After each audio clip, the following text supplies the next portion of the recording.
এক গ্রামে 12 বছরের একটি ছেলে ছিল, তার নাম ছিল রঘু। সে পড়াশোনায় খুব ভালো ছিল এবং বন্ধুদের মধ্যেও বেশ জনপ্রিয় ছিল। তার একটি বিশেষ বন্ধু ছিল ভূতু নামে একটি মেয়ের সঙ্গে, যে তার পাশের বাড়িতেই থাকত। ভূতু ছিল খুবই বুদ্ধিমতী এবং বিচক্ষণ, এবং তাদের বন্ধুত্ব গ্রামের অন্যান্য শিশুদের জন্য এক উদাহরণ হয়ে উঠেছিল। একদিন গ্রামে শহর থেকে একটি নতুন ছেলে এলো, তার নাম ছিল বিকি। সে নতুন পরিবেশে মানিয়ে নিতে কিছুটা অসুবিধায় পড়েছিল। রঘু এবং ভূতু তাকে তাদের খেলায় অংশ নিতে বলল। প্রথমে বিকি কিছুটা লজ্জায় ছিল, কিন্তু ধীরে ধীরে সে রঘু এবং ভূতুর বন্ধুত্বের প্রভাব দেখতে পেল এবং সে নিজেও তাদের দলে মিশে গেল। রঘু এবং ভূতু তাকে তাদের খেলায় যুক্ত করল। তিনজন মিলে খেলতে শুরু করল এবং বিকির মুখে আবার হাসি ফিরে এলো। তাদের সময় মজায় আর হাসিতে কাটতে লাগল। বিকি তার শহরের জীবনের গল্প রঘু এবং ভূতুকে বলল, যার ফলে তাদের বন্ধুত্ব আরও দৃঢ় হল। একদিন গ্রামে একটি বড় খেলার প্রতিযোগিতা আয়োজিত হল। রঘু ভাবল যে সে এবং বিকি মিলে ক্রিকেট প্রতিযোগিতায় অংশ নেবে, কিন্তু ভূতু বলল, আমাদের সঠিকভাবে অনুশীলন করতে হবে। তারা কয়েকদিন ধরে কঠোর অনুশীলন করল। প্রতিযোগিতার দিন রঘু এবং বিকি পুরো মনোযোগ দিয়ে খেলল, কিন্তু ম্যাচটি তারা হেরে গেল।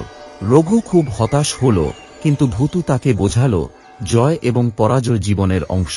গুরুত্বপূর্ণ হল আমরা একসঙ্গে খেলেছি এবং চেষ্টা করেছি। কিছুদিন পর বিকি গ্রামে একটি সমস্যা লক্ষ্য করল। গ্রামের শিশুরা পড়াশোনায় দুর্বল ছিল। একদিন বিকি রঘু এবং ভূতুকে বলল, আমাদের কিছু করা উচিত।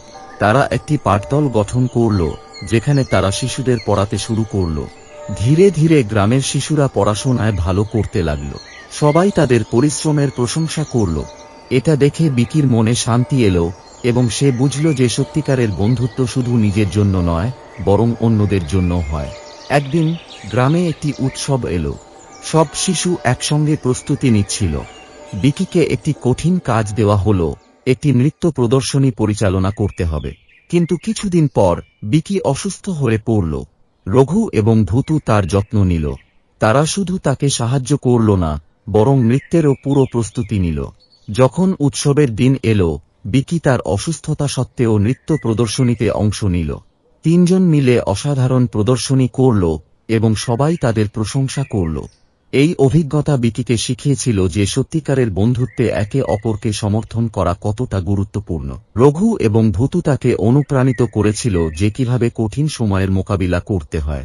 যেমন যেমন সময় পার হল, রঘু, ভূতু এবং বিকি আরও অনেক নতুন কাজের পরিকল্পনা করল। তারা খেলাধুলায় অংশ নিল, নাটক করল এবং সমাজ সেবার কাজ করল।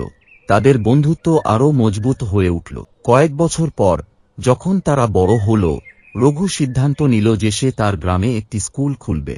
ভূতু এবং বিকি তাকে সমর্থন দেওয়ার প্রতিশ্রুতি দিল। তারা তিনজন মিলে একটি নতুন স্কুল শুরু করল। তারা বুঝে গিয়েছিল যে সত্যিকারের বন্ধুত্ব কেবল একসঙ্গে থাকা নয়, বরং একে অপরের জন্য সহায়ক হওয়া। তারা গ্রামের শিশুদের ভবিষ্যতের জন্য একটি উদাহরণ তৈরি করল।